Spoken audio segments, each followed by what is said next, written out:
আমার হাজবেন্ড ভাবে, দেখা গেছে আমি যদি তাকে ছেড়ে না যাই, আমি যদি অন্য কোনোখানে জায়গা, এজন্য আমার হাজবেন্ড ওনার সঙ্গে আমার সঙ্গে মিলিয়ে দিয়েছে। সে বলেছে, ঠিক আছে, তুমি আমার সঙ্গে কিছু করতে পারো না, আমার বন্ধুর সঙ্গে করো, কিন্তু তুমি আমার কাছ থেকে কখনো কোনো দিন যাও না। তারপর আমি বললাম যে না, ঠিক আছে, আমি যাব না। কারণ যেহেতু তুমি জানো তোমার বন্ধুর সঙ্গে আমার রিলেশন আছে, সবকিছু জেনে শুনে তুমি যেহেতু আমাকে রাখতে চেয়েছো বা রাখতেছো, তো এটা তো আরো ভালো, সমস্যা কি? এরকম। তারপর আমার হাজবেন্ড আমাকে অনেক কেয়ার করে, অনেক ভালোবাসে। ভালোবাসার মাঝেও দেখা গেছে সবারই একটু দুঃখ কষ্ট এটা থাকতেই পারে, স্বাভাবিক।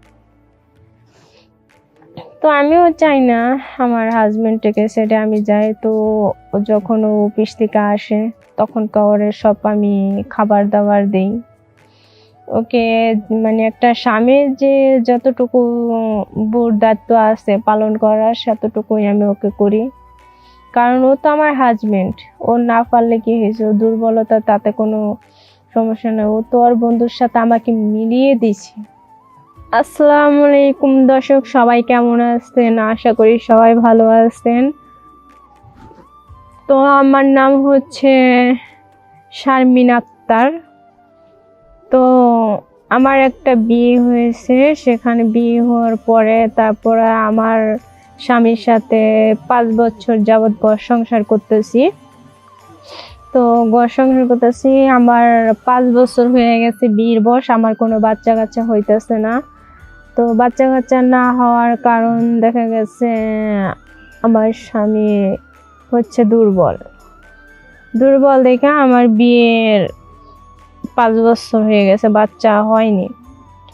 তো এক পর্যায়ে আমার হাজবেন্ডের যে বন্ধু উনি আসে, ওনার সঙ্গে আমার সঙ্গে পরিচয় হওয়ার পরে ওনার সঙ্গে আমার সঙ্গে রিলেশনও হয়ে যায়। সে আমাকে দেখে পছন্দ করার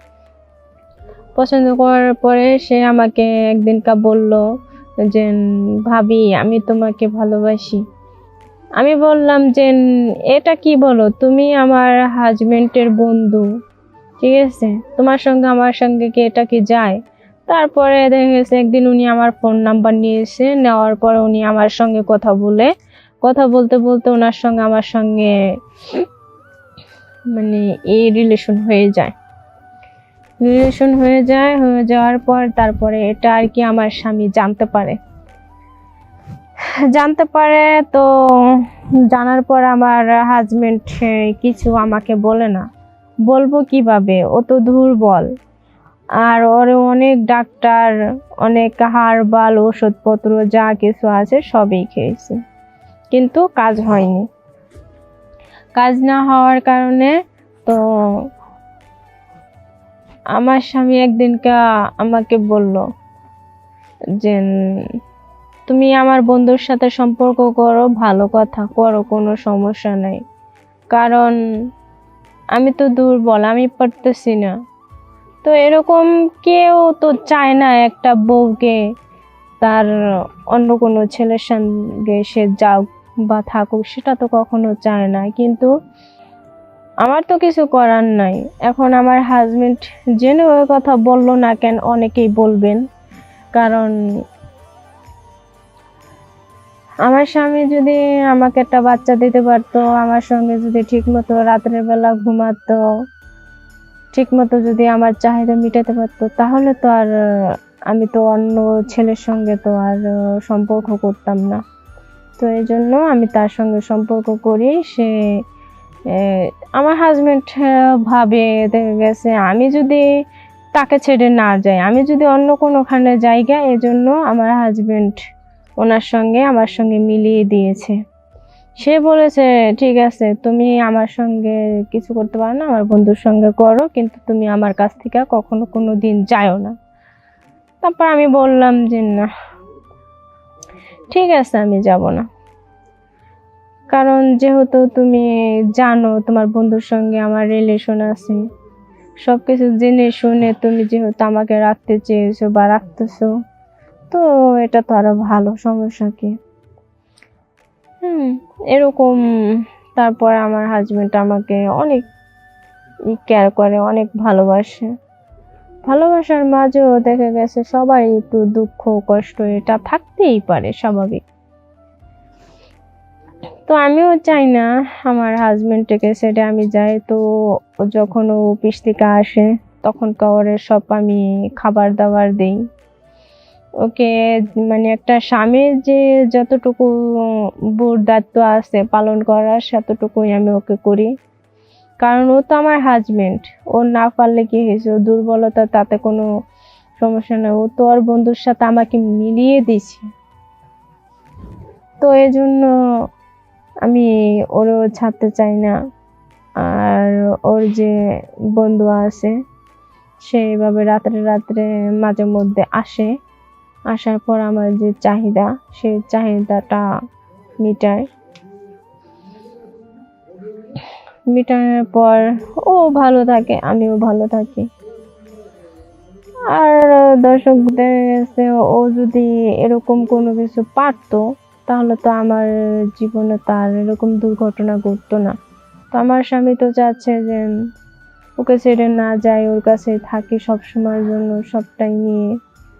তো আপনারা বলতে পারবেন যে আপনার শ্বশুর শাশুড়ি কি বলে না? না, আমার শ্বশুর শাশুড়ি এসব জানে না যে আমি আমার হাজবেন্ডের বন্ধুর সাথে সম্পর্ক করি, এটা জানে না। যদি জানে তাহলে তো খারাপ বলবে নিশ্চয়ই, এজন্য তারা কিছু বলে না। সবাই যদি জানে তাহলে তো অনেকেই খারাপ বলবে। তো দর্শক, দেখা গেছে এটা অনেক মেয়েদের জীবনের ক্ষেত্রে হয়, আমার জীবনেও ঘটে গেল। কারণ সবাই তো চায় যে হাজবেন্ডকে নিয়ে থাকতে, কেউ তো চায় না হাজবেন্ড ছাড়া অন্য কোনো পরপুরুষের সাথে মেলামেশা করতে। নিয়ে সব মেয়েরা চায় না, তো আমিও চাইছিলাম না সব অন্য কোনো ছেলের সাথে সম্পর্ক করার জন্য, কিন্তু বাধ্য হয়ে আমার করতে হয়েছে আমার হাজবেন্ডের বন্ধুর সঙ্গে। সে যদি পারতো তাহলে আমার তার বন্ধুর সঙ্গে মেলামেশা করা হইতো না। আমি তো করতে চাইছিলাম না প্রথম, যখন মানে ও জানতে পারছে, ও বুঝতে পারছে, তখন আমার হাজবেন্ডই বলছে সমস্যা নাই, আমি তোমাকে কখনো কিছু বলবো না, তোমার যা খুশি তুমি ওর সঙ্গে তাই করো। আমি বলছি হ্যাঁ ঠিক আছে, সমস্যা নাই, তুমি যেহেতু জেনে গিয়েছো বা তুমি জানছো, সমস্যা না, আমি করব। কারণ তোমাকে তো অনেক ডাক্তার ঔষধের হারবাল যা কিছু আছে সবই খাইছি, তারপরও তুমি ভালো হও নাই। না হওয়ার কারণে আজকে আমি অন্য কোনো পুরুষের ভালোবাসা আসক্ত হয়ে গেলাম। তো এ বলে আমার স্বামী দেখা গেছে আর কিছু বলেনি। তো সে অফিস থেকে যখন আসতো তার যতটুকু যা কিছু করা থাকে আমরা ততটুকু করি, তার সেবা যত্ন সবই করি। সেও তার কাছে তো রাত্রে আমার ঘুমাইতে হবে না, তো মানুষে তো খারাপ বলবে যে স্বামী পাশে রাখে না, এরকম সেরকম তো বলবে না, তো মানুষে খারাপ বলবে না, এই জন্য তার সঙ্গে আমি রাত্রের বেলা ঘুমাসি। তো অনেক অনেক মেয়েদের সঙ্গেই আর কি জীবনের লাইফে এরকম দুর্ঘটনা ঘটে যায়। যদি আপনাদের কোনো হাজবেন্ড থেকে থাকে, যদি আপনার হাজবেন্ড যদি না পারে, আপনার হাজবেন্ড যদি বোঝে যে না আমার বউ আমার কাছেই থাক, যদি বন্ধু হয়ে যদি আরেকটা বন্ধুর বউ যদি রাখতে পারে তাহলে তো ভালো, তাহলে করতে পারেন, কোনো সমস্যা নাই। কিন্তু আমার জীবনে যতটুকু লাইফে দুর্ঘটনা ঘটছে আমি এতটুকু বললাম। তো সবাই ভালো থাকবেন, সুস্থ থাকবেন, আল্লাহ হাফেজ।